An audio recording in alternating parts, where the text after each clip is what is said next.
ఇక్కడికి వచ్చినటువంటి నిరుద్యోగులకు అదేవిధంగా మీడియా మిత్రులకు యూట్యూబ్ ఛానల్ అందరికీ కూడా పేరు పేరున ధన్యవాదాలు తెలియజేస్తూ, ప్రోగ్రామ్ ఏంటంటే మనము ఒకటి టైటిల్లో పెట్టడం మర్చిపోయినాం. వారం రోజుల్లో అంటే వితిన్ ఒక 7-8 రోజులలో, వారం రోజులలో తెలంగాణలో మళ్ళీ అడ్డదారిలో బ్యాక్లాగ్ ఉద్యోగాల భర్తీ ప్రయత్నంపై సంచలన ప్రెస్ మీటు. తెలంగాణ నిరుద్యోగ రక్షణ జేఏసీ నుంచి ఏదైతే ఎలక్షన్ ముందు, అసెంబ్లీ ఎన్నికలకు ముందు మనం రాష్ట్రం అంతా తిరిగి అదే సురేష్ అన్న డప్పు కొట్టుకుంటా వస్తే రాష్ట్రం అంతా తిరిగినాం. మళ్ళీ కొత్త ప్రభుత్వం ప్రజాపాలనలో కూడా మరి మళ్ళా బ్యాక్లాగ్ పోస్టులు అడ్డదారులు అమ్ముకున్నట్టు మనకు సమాచారం అందుతుంది. వితిన్ వారం రోజుల్లో జరిగే అవకాశం ఉందంట. కాబట్టి ఇక్కడికి వచ్చిన వాళ్ళే ఈ అక్రమాలను అడ్డుకోవాలి. కాబట్టి ఇక్కడికి వచ్చిన వాళ్ళందరికీ కూడా ధన్యవాదాలు తెలియజేస్తున్నా. ఒక్కొక్కరిని కూడా నేను స్టేజ్ మీదకి ఒక 4గురిని అట్లా పిలుస్తాను. ఫస్ట్ విష్ణు కిషోర్ అన్నను గెస్ట్గా పిలిచినాం. అన్న మ్యూజిక్ డైరెక్టర్. పుడితొక్కటి సస్తే రెండు రాజుగా ఓరి రాజుగా పాట ఎంతమంది విన్నారు? దానికి మ్యూజిక్ చేసింది ఎవరో తెలుసా? అన్ననే, విష్ణు కిషోర్ అన్న. అంటే అన్న మ్యూజిక్ విన్నారు, అన్న పాట విన్నారు, కానీ అన్న తెలియదు. అన్న మాట్లాడతాడు, ఒక 5 నిమిషాలు మాట్లాడిస్తే కూర్చోండి అన్న, ఇంకా పిలుద్దాం. అదేవిధంగా మరి లేడీ టైగర్ అంటారు తెలంగాణలో. ఇప్పుడు కబ్జాకోరుల గుండెల్లో నిద్రపోతుంది ఆమె. మీ అందరికి తెలుసు. గతంలో జీవన్ రెడ్డి దాడి చేసిన కానీ కేసీఆర్ ప్రభుత్వం మీద కొట్లాడింది. ఇబ్రాహీంపట్నంలో మరి నందారెడ్డి అనే ఒక పెద్ద రౌడీతో కూడా కొట్లాడింది, క్రషర్ మిషన్లతో కొట్లాడింది. ఆమె మనకు మంచి సపోర్ట్గా ఛానల్ వాళ్ళు కూడా రావడం జరిగింది. ఓకే శ్రావ్య గారు కూడా స్టేజ్ మీదకి రావాలని విజ్ఞప్తి చేస్తారు. అదేవిధంగా నరేష్ యాదవ్ మొన్న నన్ను చంద్రాయన్ గుట్టలో పెట్టి రాత్రి 2 గంటలకు ఉంచితే, ఈ ప్రభుత్వం వచ్చిన తర్వాత రాత్రి 2ంటికే పోలీసులకు ముచ్చెమటలు పట్టించి మా మైపాలను ఎక్కడ పెట్టిరని అడిగి, మనం దేనికోసం కొట్లాడినాం, గ్రూప్ 2 వాయిదా వేయాలి, డిఎస్సి వాయిదా వేయాలంటే తీసుకెళ్ళి చంద్రాయన్ గుట్టలో పెడితే మన నరేష్ వచ్చిండు. నరేష్ నాకు ముందు నుంచి ఫుల్ సపోర్ట్గా ఉన్నాడు. నరేష్ కూడా స్టేజ్ మీద రాజేష్ అన్న అని ఆయన పెద్ద బిజినెస్ మ్యాను, జస్ట్ పోస్టర్ చూసి వచ్చిండు. ఇంకా చెప్పాలంటే చాలా ఉంది అన్న గురించి స్టోరీ. అన్న రావాల్సిందిగా విజ్ఞప్తి. ఇక్కడ వచ్చిన నిరుద్యోగులకు అందరికీ నమస్కారం, మీడియా మిత్రులకు కూడా అందరికీ నమస్కారం, యూట్యూబ్ ఛానల్ వాళ్ళకి కూడా. మనం చూస్తున్నాం మార్పు కోసం అని చెప్పేసి కొత్త ప్రభుత్వాన్ని కూడా తెచ్చుకున్నాము.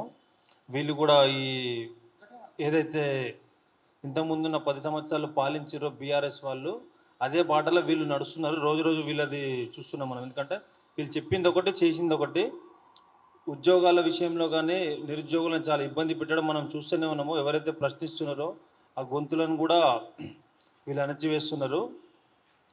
ఈ ప్రభుత్వం అనేది పద్ధతి మార్చుకొని నిరుద్యోగుల గురించి ఆలోచించి సరైన పద్ధతిలో వీళ్ళు పోవాలని చెప్పేసి ముఖ్యమంత్రి గారికి ఈ సభాముఖంగా తెలియజేస్తున్నాను. దీన్నే టాపిక్ చేసుకొని మాట్లాడండి. తెలంగాణలో మళ్ళీ అడ్డదారులు మళ్ళీ అన్ని పెట్టినాం. ఎందుకంటే గతంలో కూడా జరిగినాయి, మళ్ళీ జరుగుతున్నాయి. కాబట్టి మళ్ళీ అడ్డదారులు బ్యాక్లాగ్ ఉద్యోగాల భర్తీ ప్రయత్నం పని పెట్టినాము. ఇప్పుడు ఓకే టీవీ శ్రావ్య గారు ఒక 10 మినిట్స్ మాట్లాడాల్సిందిగా విజ్ఞప్తి చేస్తాం. అందరికీ నమస్కారం. ప్రియమైన మీడియా మిత్రులకు, అలాగే నిరుద్యోగులకు, అలాగే డప్పు కొట్టి ఆహ్వానం పలికిన మన సురేష్ అన్నకు అందరికీ కూడా నా కృతజ్ఞతలు. ముందుగా మైపాల్ యాదవ్ గారి గురించి చెప్పాలంటే అందరికి కూడా తెలుసు. సో నిరుద్యోగ జేఏసీ పెట్టి గత ప్రభుత్వంతో నిరుద్యోగుల సమస్యల మీద మొట్టమొదటిగా కొట్లాడినటువంటి వ్యక్తి. అయితే ఏ నియామకాల కోసమైతే తెలంగాణ అట్టుడికిపోయిందో, గత పాలకులు అంటే ఉమ్మడి ఆంధ్రప్రదేశ్గా ఉన్నప్పుడు నియామకాల్లో కానీ అన్నిట్లో ట్రాన్స్ఫర్స్, నియామకాలు ఒక్కటేంటి, విద్య, వైద్యం, ఆరోగ్యం అన్నిట్లో కూడా వెనుకబడి ఉన్నాం, కావాలనే ఇదంతా చేస్తున్నారు అని ఒక స్ఫూర్తితో ముఖ్యంగా నీళ్లు, నిధులు, నియామకాలు అనే ఒక దాని ప్రధాన ఎజెండాగా ప్రతి ఒక్కరు కూడా ముందరికి వచ్చి కొట్లాడి సాధించుకున్నారు. తెలంగాణలో ఎంతోమంది అమరవీరులు భావి తరాల కోసం ప్రాణత్యాగాలు చేస్తే వాళ్ళు ప్రాణత్యాగాలు చేసిన దానికి ఈ రోజున అర్థం లేకుండా పోయింది. ఎందుకంటే మనం చూసాం గతంలో మనకి టైం తక్కువ ఉంది, ఇంకొక ½ అవరే టైం ఉంది. దాంట్లో విష్ణు కిషోర్ అన్న మాట్లాడేది ఉంటుంది ఒక 10 నిమిషాలు, అశోక్ అన్న ఒక 5 నిమిషాలు మాట్లాడతాడు. నిరుద్యోగుల నుంచి ఎవరన్నా మాట్లాడుతుంటే ఒక 2 నిమిషాలు మాట్లాడుతారు. చివరిలో నేను ఒక 10 మినిట్స్ మాట్లాడి క్లోజ్ చేస్తా. కాబట్టి కాంగ్రెస్ పార్టీని గద్దెదించడానికి ఇది నిజం. నిరంతరంగా మనం కొట్లాడి మళ్ళా కాంగ్రెస్ పార్టీని మనం తెచ్చుకుంటే ఎక్కడి రాజ్యం కాంగ్రెసు రాజ్యం ఎక్కడి రాజ్యం, ఇది కాంగ్రెసు రాజ్యం. నిరుద్యోగ పాలన నిరుద్యోగుల పాలిట ఎక్కడి రాజ్యం, ఇది కాంగ్రెసు రాజ్యం. ఎక్కడి రాజ్యం, ఇది కాంగ్రెసు రాజ్యం. నిరుద్యోగ పాలిట శాపమైన రాజ్యం. నిరుద్యోగ పాలన నిరుద్యోగుల పాలిట శాపమైన రాజ్యం. నిరుద్యోగుల పాలిట శాపమైన రాజ్యం. విద్యార్థుల పాలిట శాపమైన రాజ్యం. ఎక్కడి రాజ్యం, కాంగ్రెసు రాజ్యం. ఎక్కడి రాజ్యం, ఇది దోపిడి రాజ్యం. ఎక్కడి రాజ్యం, ఇది దొంగల రాజ్యం. నిరుద్యోగుల పాలిట శాపమైన రాజ్యం. నిరుద్యోగుల పాలిట శాపమైన రాజ్యం. నిరుద్యోగుల పాలిట శాపమైన రాజ్యం. నిరుద్యోగుల పాలిట శాపమైన రాజ్యం. విద్యార్థుల పాలిట శాపమైన రాజ్యం. ఎక్కడి రాజ్యం, ఇది కాంగ్రెసు రాజ్యం. ఎక్కడి రాజ్యం, ఇది కాంగ్రెసు రాజ్యం. ఇది దోపిడి రాజ్యం. ఇది దొంగల రాజ్యం. ఇది దోపిడి రాజ్యం. ఇది దొంగల రాజ్యం. మేం చాలు మీ దోపిడి రాజ్యాన్ని కూల్చటానికి, మీ దొంగల రాజ్యాన్ని కూల్చటానికి మేమే చాలు. మీరు అనుకుంటున్నారు వీళ్ళతో ఏమవుతుందని. ఆయననేమో దొంగ అయితే ఈయన గజ దొంగ తయారైపోయాడు. ఆయన దొంగ, ఆ దొంగను ఓడగొట్టుకుంటే మళ్ళీ గజ దొంగతో ఫైట్ చేయవలసినటువంటి పరిస్థితి వస్తూ ఉంది. ఇలా రేవంత్ రెడ్డి ఇన్ని అక్రమాలు జరుగుతుంటే హైడ్రా మీద పడి హైడ్రా పేద ప్రజల ఇండ్లను కూల్చుకుంటా వస్తూ ఉన్నాడు. అది మంచిది కావచ్చు, కానీ వాళ్లకు ఏదైనా అకామిడేట్ చేసి ఆయన చేయవలసినటువంటి పని ఉండే. కానీ ఇలా 2 లక్షల ఇండ్లు ఇప్పుడు గుర్తించిండ్రు. వీళ్ళు వాళ్ళు చేసుకోవటానికి, ఎందుకంటే కూలగొట్టడానికి ప్రయత్నం చేస్తూ ఉన్నారు. ఖచ్చితంగా మైపాల్ గారు, అదేవిధంగా శ్రావ్య గారు, దాని మీద మీరు ఖచ్చితంగా యాక్షన్, అంటే అక్కడ ఉన్నటువంటి నిరుద్యోగుల ఏదైతే హైడ్రా బాధితులు ఉన్నారో వాళ్లకు సపోర్ట్గా నిలబడాల్సిన బాధ్యత మీ మీద ఉంది. ఎట్లయితే నిరుద్యోగుల తరఫు నుంచి నిరంతరంగా కొట్లాడుతూ ఉన్నారు. ఇవాళ మీ డబ్బుల్ని వాళ్ళు ఏం చేస్తూ ఉన్నారంటే ఇక్కడ జరుగుతున్నది ఏంటంటే, మిమ్మల్ని ఉద్యోగాల పేరు మీద అప్లై చేసుకోమంటున్నారు. అప్లై చేసుకుంటే కొంత డబ్బు గవర్నమెంట్కి వస్తుంది కదా, మీ డబ్బులు కొంత గవర్నమెంట్కి వస్తుంది. ఆ గవర్నమెంట్ వేరే దానికి మంచిగా యూజ్ చేసుకోవడానికి, వాళ్ళ ఎంజాయ్లు, వాళ్ళ షోకులు, వాళ్ళ కథలు వాడటానికి ఆ డబ్బుల్ని, మీ డబ్బుల్ని యూజ్ చేసుకోవడానికి వస్తూ ఉన్నది. అదేవిధంగా ఈ అమ్ముకుంటున్నారు కదా, ఈ అమ్ముకుంటే వాళ్ళు ఆల్రెడీ భూములు కొనుక్కొని, జాగాలు కొనుక్కొని ఇల్లు కట్టుకోవడానికి ఉపయోగపడతా ఉంది. ఏదైతే ఉద్యోగం అమ్ముకుంటున్నారో ఆ ఉద్యోగం వచ్చినటువంటి లక్షల రూపాయలు, కోట్ల రూపాయలని వాళ్ళు మిద్దెలు, మేడలు కట్టుకొని వాళ్ళు ఎంజాయ్ చేయడానికి మరి ఈ ప్రభుత్వాలు మనకు ఇలా దాపురించింది. తెలంగాణలో ఇలా దౌర్భాగ్యమైనటువంటి పరిస్థితుల్లో మనము ఆంధ్ర పరిపాలన ఎల్లగొట్టి మనం తెలంగాణ తెచ్చుకుంటే ఇలా మనకు గోస తప్ప, ఏడుపు తప్ప, ఆర్తనాదాలు తప్ప మన మన మన బతుకులు మారేటటువంటి పరిస్థితి లేదు. ఇలా అందరూ ఆల్రెడీ ఇప్పుడు 45 సంవత్సరాలు దాటిపోతా ఉన్నారు. ఎవరికి ఉద్యోగాలు లేనటువంటి పరిస్థితి.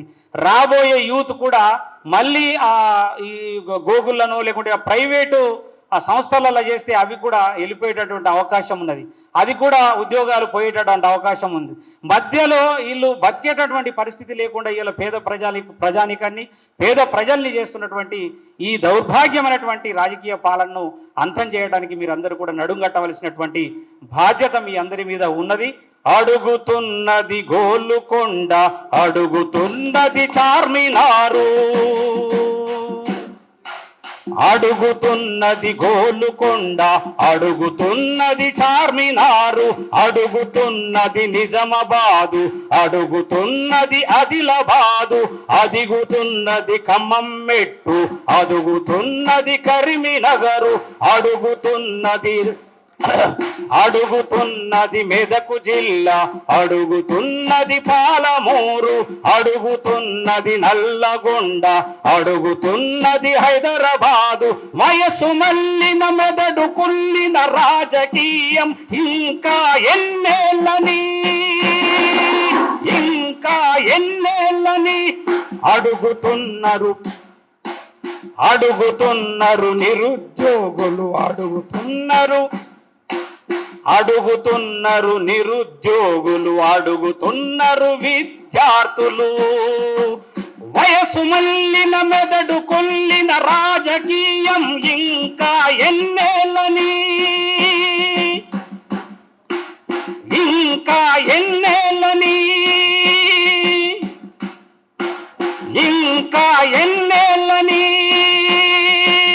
అడుగుతున్నది గోల్కొండ, అడుగుతున్నది చార్మినారు, అడుగుతున్నది నిరుద్యోగులు, అడుగుతున్నది విద్యార్థులు. వయసు మల్లిన మెదడు కుల్లిన రాజకీయం ఇంకా ఎన్నేళ్ళని, ఇంకా ఎన్నేళ్ళని అడగడమేనా? మనం ఏం చేయాలంటే, వాస్తవానికి నిరుద్యోగులు ఈ రాష్ట్రంలో ఎంతమంది ఉన్నారో అంత పెద్ద భారీ బహిరంగ సభ చేయవలసినటువంటి అవసరం ఉన్నది వాస్తవానికి. అదేవిధంగా భారీ బహిరంగ సభతో పాటు మనము అవసరం వస్తే రైలెక్కి ఢిల్లీకి పోదాం. ఢిల్లీకి పోయి సోనియమ్మ గారి దగ్గర అడుగుదాం మనం. అది ఫైనల్. ఇక ఆమె కూడా పట్టించుకోలేదని అనుకో, ఇక మనం చేసేటటువంటి వీళ్ళను ఒక ఏడాది లోపల వీళ్ళను ఆల్రెడీ 1 సంవత్సరం లోపలనే రేవంత్ రెడ్డిని దించేయాల.